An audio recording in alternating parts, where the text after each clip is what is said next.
Hello everyone, welcome back to the session. So in my last video lecture, I have explained regarding the tetrahedral complexes as well as square planar complexes. In both the cases, it has four hybrid orbitals. Right? It means it has four ligand atoms. So if it is a strong field ligand, they will be paired against Bool's rule of maximum multiplicity in order to create vacant orbitals, right? Inner orbitals. So in case of inner n minus 1 d orbitals, as I have explained in case of valence bond theory, they are called as inner orbital complexes. Example dsp2, it forms square planar. If it is outer orbital complex like sp3, it forms tetrahedral. So here in this class I am going to explain regarding the octahedral complexes. So like in case of square planar only, octahedron also, it has inner orbital complexes as well as outer orbital complexes. So first one I am going to explain by taking hexaminocobalt 3 complex. So hexa means 6 ligands are there, hence obviously it is a octahedral complex. So in case of octahedral complexes, whatever the type of complex it might be, you have to calculate the oxidation state of the central metal atom. So here central metal atom is cobalt.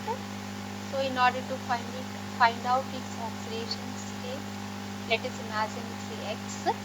X ammonia is neutral ligand. It does not carry any charge. So X plus 6 into 0 obviously it becomes 0 equal to plus 3. Hence finally cobalt exists in plus 3 oxidation state. So this is the hybridization of cobalt in plus 3 oxidation state, which 3d6 4s0 4d0. So ammonia is a strong field ligand. Hence, if it is a strong field ligand, the single electrons are going to be paired each other so that it creates vacant orbitals. So these two electrons are being paired here. So hence, the first three shells first three orbitals get occupied here. The last two remains vacant. So in these vacant orbitals, the ligand can donate a pair of electrons. Here one ammonia and another ammonia ligand is going to be donate or sit here. So it forms 2 from d orbitals, 1 from s and 3 from p orbitals. So overall it forms d2sp3 hybrid orbitals. So after pairing, after it donating, it means each ammonia will donate a pair. So overall 6 ammonia molecules are there, hence they donate 6 pairs of electrons. So it forms d2sp3 hybridization. For the same octahedral, let us take an example of hexafluorocobalt 3 complex. So initially you have to determine the oxidation state of the cobalt as usually. So X minus 6 because fluorine charges that fluoride ions are minus 1. So 6 atoms are there and X minus 6 is equal to minus 3. Obviously X is equal to plus 3. So cobalt exists in plus 3 oxidation state. But anyway, whenever it is in the plus 3 oxidation state, its hybridization is BD6 4s0 4d0. Right? So here fluorine or fluoride ions are fluorine ligands or weak field ligands. If there are weak field ligands, they cannot be paired against Kunz rule of maximum multiplicity. Hence, in order to create vacant orbitals, it has to choose the leftover vacant orbitals. Because there are 6 fluorine atoms, being an octahedral complex, it should have 6 vacant orbitals. So 1 is 3p, 4 will be filled, and the left it has to go for the next orbital, which is 4d orbital. So it forms sp3d2 hybrid orbital.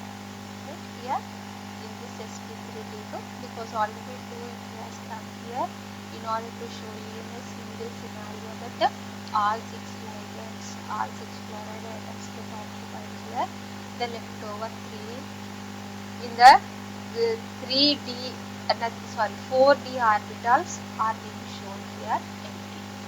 So whether it might be an inner or outer, inner D2sp3, outer it is sp3d2, but both belongs to octahedral complexes only.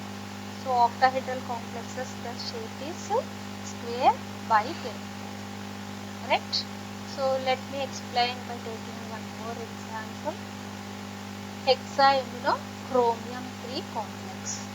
So in last two examples, we have taken only cobalt complex. A little bit we are changing the central metal atom. Hexaaminochromium 3 complex. So because 6 is there, obviously it is octahedral complex.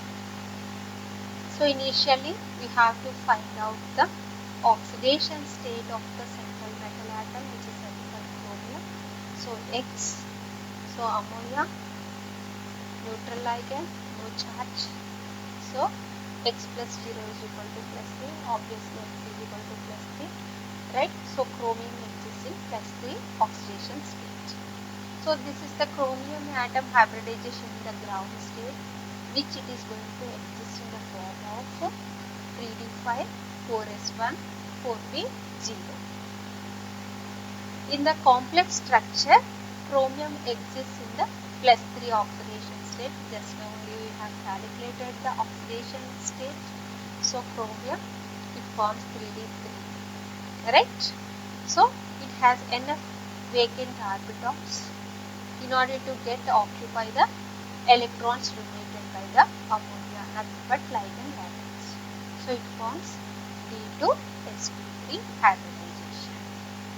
So whether it is sp3d2 or D2sp3 hybridization, they are octahedral complexes, and the shape also remains the same whether it is inner orbital or outer orbital.